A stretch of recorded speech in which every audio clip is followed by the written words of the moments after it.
Hello students, 11th economics की class में आप सभी का स्वागत है। पिछले वीडियो में हमने प्राथमिक आंकड़े और द्वितीयक आंकड़े क्या होते हैं, प्राइमरी डेटा कलेक्शन के कौन कौन से मेथड या विधियां हैं उनको हम पढ़ चुके हैं। आज के वीडियो में हम सेकेंडरी डेटा यानी द्वितीयक आंकड़ों के संकलन की विधियों को पढ़ेंगे। द्वितीयक आंकड़े स्पष्ट है आपको कि जो आंकड़े पहले से ही अर्थव्यवस्था में मौजूद होते हैं और हम अपने उद्देश्य के लिए यदि उनका प्रयोग करते हैं तो उनको हम कहते हैं द्वितीयक आंकड़े या सेकेंडरी डेटा। अब देखिए इन आंकड़ों को हम कहां से कलेक्ट कर सकते हैं। प्राथमिक आंकड़े कलेक्शन की तो 4 विधियां थी कि प्रत्यक्ष व्यक्तिगत अनुसंधान विधि, अप्रत्यक्ष मौखिक अनुसंधान विधि, संवाददाताओं से सूचना प्राप्ति विधि और प्रश्नावली विधि। अब इस वीडियो में सेकेंडरी डेटा कलेक्ट करने के हमारे पास क्या क्या मेथड है, उसमें 2 मेथड। देखिए ये पहले से ही अर्थव्यवस्था में मौजूद होते हैं तो हम इनको कलेक्ट कहां से कर सकते हैं। एक तो इसके लिए हमारे पास है प्रकाशित स्रोत और दूसरा है हमारे पास अप्रकाशित स्रोत। कुछ आंकड़े तो पब्लिश हो जाते हैं और कुछ आंकड़े पब्लिश नहीं हो पाते, तो अप्रकाशित स्रोत से भी प्राप्त कर सकते हैं हम इनको और प्रकाशित स्रोत से भी प्राप्त कर सकते हैं। यदि हम प्रकाशित यानी जो पब्लिश किए हुए हैं डेटा उनको कहां से प्राप्त कर सकते हैं, तो उसमें सबसे पहला यदि हम पढ़े तो सबसे पहला पॉइंट आता है इसके अंदर सरकारी प्रकाशन। देखिए हमारे यहाँ केंद्र, राज्य और स्थानीय स्तर पर अलग अलग सरकारें कार्यरत हैं। ये समय समय पर बहुत सारे आंकड़े प्रकाशित करवाती है। केंद्रीय और राज्य सरकारें समय समय पर बहुत सारे आंकड़े पत्र पत्रिकाओं में या न्यूज़पेपर में या अपने ओर से जो सरकारी प्रकाशन करती है उसके अंदर प्रकाशन करवाती है और उन आंकड़ों का प्रयोग हम अपने उद्देश्य के लिए करते हैं। तो वे वाले प्रकाशन कौन से माने जाते हैं? सरकारी प्रकाशन, जैसे reserve bank of India bulletin है, एग्रीकल्चर स्टैटिस्टिक्स ऑफ इंडिया है, एनुअल सर्वे ऑफ इंडस्ट्रीज है। ये वाले जो प्रकाशन है वो कौन करवाता है? सरकार। यदि इन सरकारी प्रकाशनों का प्रयोग हम अपने उद्देश्य के लिए कर रहे हैं, इनके द्वारा जो आंकड़े प्रकाशित होते हैं हम अपने उद्देश्य के लिए उनका प्रयोग करते हैं, तो हम कौन से डेटा यूज कर रहे होते हैं? Secondary data. तो हमारे पास आंकड़े प्राप्त करने के लिए पहला द्वितीयक आंकड़े के लिए जो सोर्स है वो है प्रकाशित में सरकारी प्रकाशन, दूसरा अर्ध सरकारी प्रकाशन, दूसरा है हमारा अर्ध सरकारी प्रकाशन। अर्ध सरकारी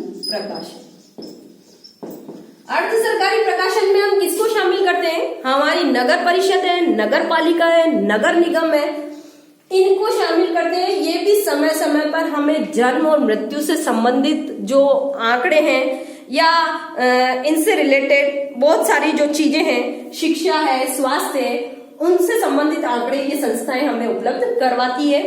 ये अर्ध सरकारी होती है, मतलब सेमी गवर्नमेंट संस्थाएं हैं। इनके द्वारा भी जन्म, मृत्यु, शिक्षा, चिकित्सा, स्वास्थ्य इत्यादि से संबंधित जो आंकड़े प्रकाशित करवाए जाते हैं और इन आंकड़ों का प्रयोग हम द्वितीयक आंकड़ों के रूप में कर सकते हैं। तीसरा लिखेंगे आप समितियों और आयोगों की रिपोर्ट। समितियों और आयोगों की रिपोर्ट, समितियों व आयोगों की रिपोर्ट।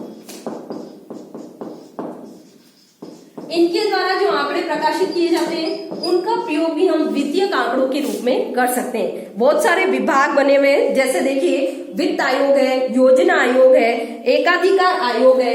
ये जो आयोग और कमिटीज है ये समय समय पर बहुत सारे आंकड़े प्रकाशित करवाती है और इन आंकड़ों का प्रयोग भी हम द्वितीयक सोर्स के रूप में कर सकते हैं। योजना आयोग जो पंचवर्षीय योजनाएं बनाता है, वित्त आयोग वित्त से संबंधित विभिन्न प्रकार के निर्णय लेने के लिए आंकड़े प्रकाशित करवाता रहता है समय समय पर।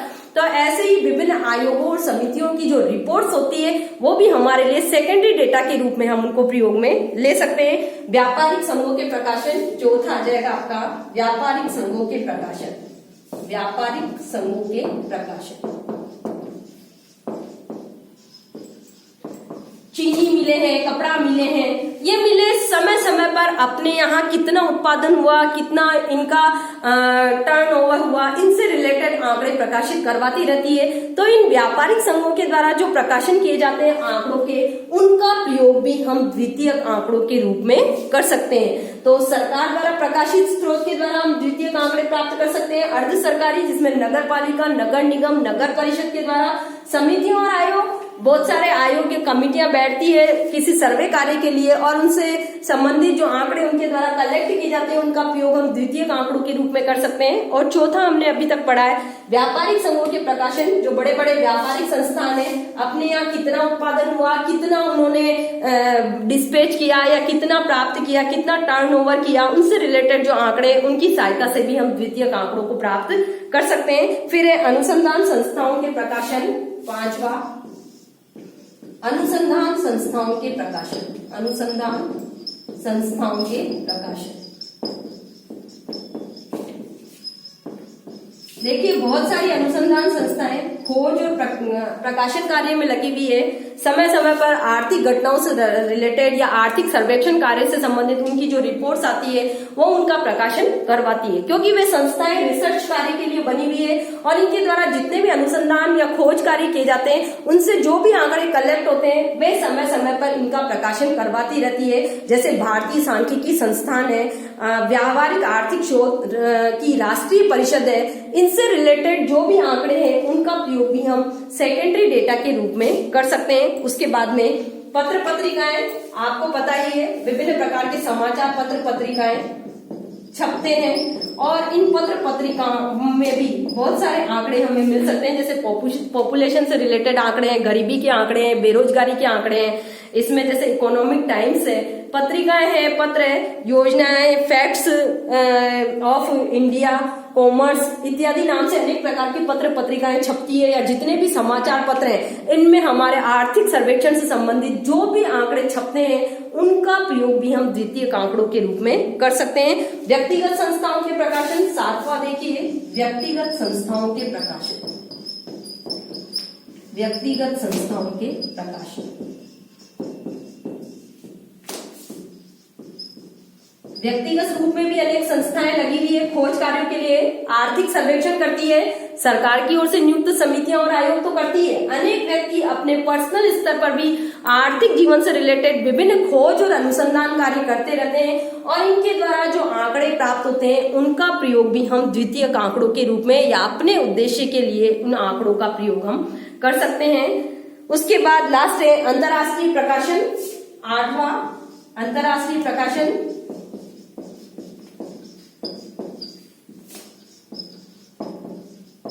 संयुक्त राष्ट्र संघ है, अंतर्राष्ट्रीय मुद्रा कोष है, विश्व बैंक है, ये सब कौन सी संस्थाएं? अंतर्राष्ट्रीय संस्थाएं। इनके द्वारा भी अनेक आंकड़े समय समय पर प्रकाशित किए जाते हैं और यदि इन आंकड़ों का प्रयोग हम अपने उद्देश्य के लिए करते हैं तो इनको हम कहते हैं द्वितीयक आंकड़े। तो प्रकाशित स्रोत में कौन कौन सी प्रकाशन आए? सरकारी प्रकाशन, अर्ध सरकारी प्रकाशन, समितियों और आयोगों की रिपोर्ट, व्यापारिक संघों के प्रकाशन, अनुसंधान संस्थाओं के द्वारा किए जाने वाले प्रकाशन, व्यक्तिगत अनुसंधान संस्थाओं के प्रकाशन, विभिन्न प्रकार की पत्र पत्रिकाओं के द्वारा किए जाने वाले प्रकाशन और अंतर्राष्ट्रीय प्रकाशन। प्रकाशन तो वो जो चीज कहीं हमें लिखी हुई है, जो पब्लिश की हुई है, जो छपी हुई है, उसको हम कहते हैं प्रकाशित स्रोत। अब द्वितीयक आंकड़ों को हम अप्रकाशित स्रोतों से भी प्राप्त कर सकते हैं। अनेक बार देखिए अनेक आयोग, समितियां या जो सरकारी संस्थाओं के कार्यालय कार्यरत हैं या व्यक्तिगत आधार पर यदि कोई व्यक्ति अनुसंधान कार्य कर रहा है, उसने कुछ आंकड़े कलेक्ट किए, लेकिन यदि वो उसका प्रकाशन नहीं करवा पाता, लेकिन फिर भी यदि वो आंकड़े उसके पास कहीं ना कहीं किसी डायरी में या कहीं पर उसके पास मन में या उसके किसी सोर्स के पास सुरक्षित है, तो उन आंकड़ों का प्रयोग भी हम अपने अनुसंधान के लिए कर सकते हैं। लेकिन यदि वे आंकड़े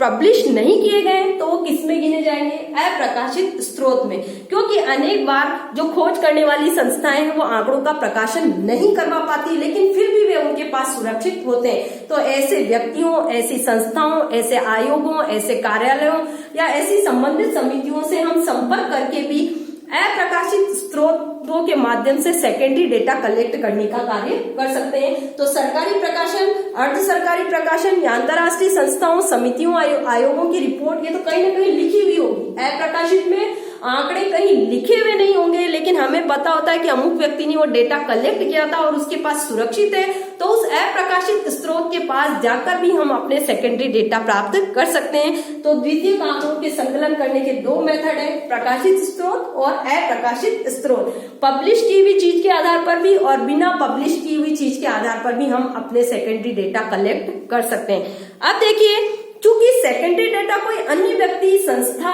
या समिति और आयोग इकट्ठा करती है, हम अपने उद्देश्य के लिए उनका प्रयोग करते हैं, तो इनका प्रयोग करने में हमको बहुत अधिक सावधानी रखने की जरूरत होती है।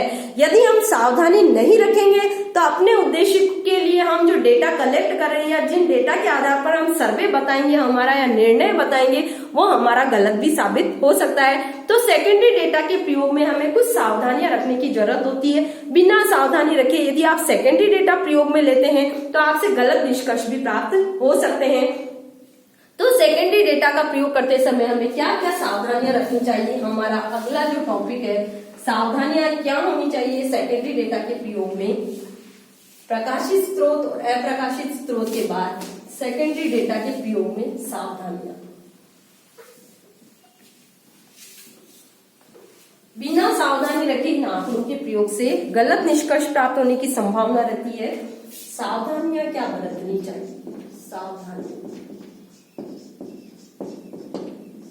सबसे पहली सावधानी यदि हम देखें द्वितीयक आंकड़ों के संकलन या प्रयोग में, तो सबसे पहले संकलन संगठन की योग्यता क्या है। संकलन संगठन की योग्यता,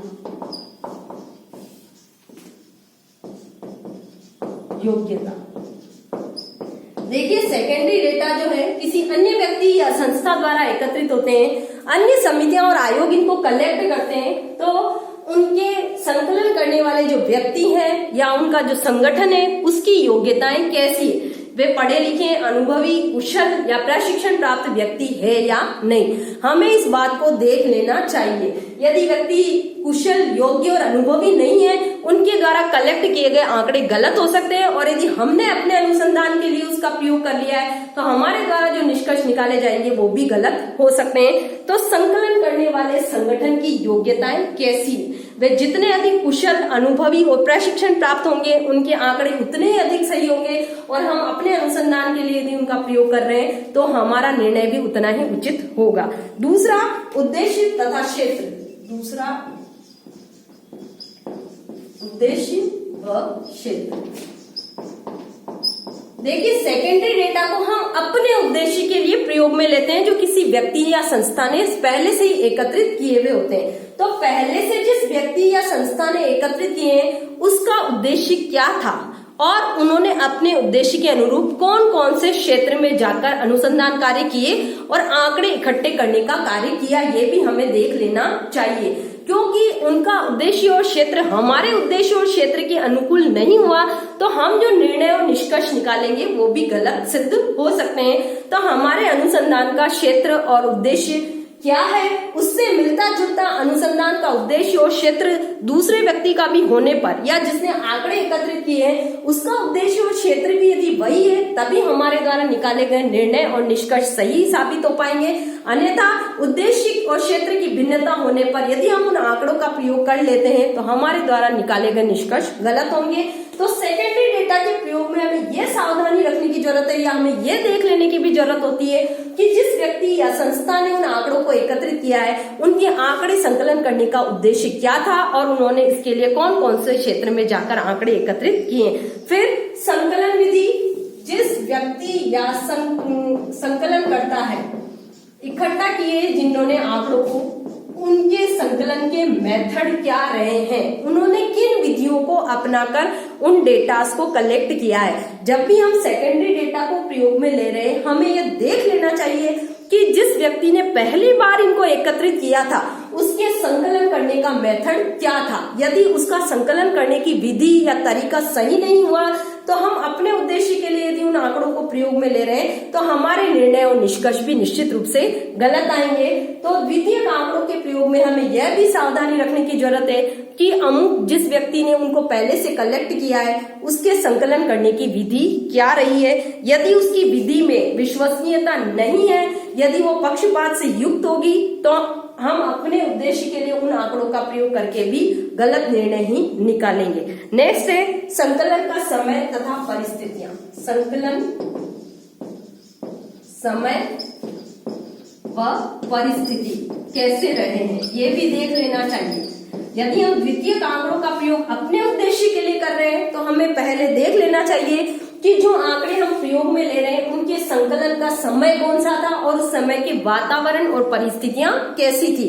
यदि देखिए हम सेकेंडरी डेटा ऐसे वर्ष के लिए ले रहे हैं जो अकाल, बाढ़, तूफान का वर्ष रहा हो या महामारी का वर्ष रहा हो या कोई असामान्य वर्ष रहा हो, और उन आंकड़ों का प्रयोग यदि हम अपने अनुसंधान के लिए कर रहे हैं तो हमारे निर्णय और निष्कर्ष भी गलत आएंगे। जैसे अभी मैं कहूं हमारा ये जो 2020 का वर्ष है वो साधारण वर्ष नहीं है, ये वर्ष कोरोना महामारी के कारण असामान्य वर्ष के अंदर गिना जाएगा। इस समय हमारी सारी जितनी भी ग्रोथ स्थितियां हैं वो सब नीचे जा रही है, या हम यूं कह सकते हैं कि हमारे जीडीपी की जो दर बढ़नी चाहिए वो इस वर्ष नहीं बढ़ पाई है क्योंकि सारे प्रोडक्शन कार्य उतनी मात्रा में नहीं हो पाए।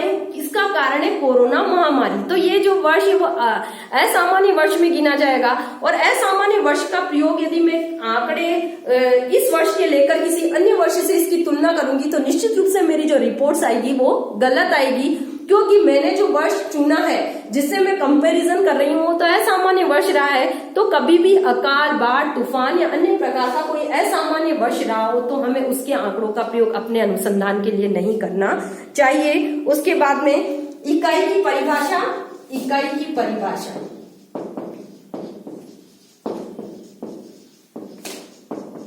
जो आंकड़े हम प्रयोग में ले रहे हैं उसमें भाग लेने वाली इकाइयों को किस प्रकार से परिभाषित किया गया है, या उसकी इकाइयां समरूप है या नहीं, कहीं में विजातीय प्रकार की तो नहीं है, हमें यह भी देख लेना चाहिए। और एक लास्ट कि जिस व्यक्ति या संस्था ने सेकेंडरी डेटा कलेक्ट करे हैं या जिस व्यक्ति या संस्था के पास ये प्रकाशित रूप में मौजूद है या अप्रकाशित रूप में मौजूद है उसने इसको कलेक्ट करने में कितनी शुद्धता बरती है। जितनी अधिक शुद्धता होगी उतना ही अधिक वो विश्वसनीय माना जाएगा।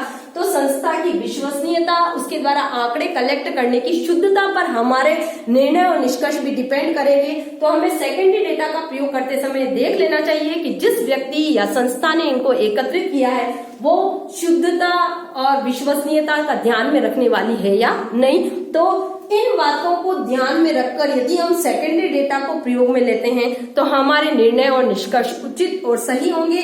यदि इन सावधानियों को रखे बिना हम सेकेंडरी डेटा को यूं ही उठाकर प्रयोग में ले लेते हैं तो हमारे निर्णय और निष्कर्ष गलत भी साबित हो सकते हैं। तो यही हमारा चैप्टर समाप्त होता है। इस चैप्टर में हमने पढ़ा प्राथमिक और द्वितीयक आंकड़े क्या होते हैं, उनमें क्या अंतर है, प्राइमरी डेटा कलेक्ट करने की विधियां क्या है, उनकी गुण दोष क्या है, अच्छी प्रश्नावली कैसे बनती है, और सेकेंडरी डेटा कलेक्ट करने के मेथड कौन कौन से हैं और उनका प्रयोग करते समय हमें क्या सावधानी रखनी चाहिए। यहाँ आपका चैप्टर खत्म होता है। धन्यवाद।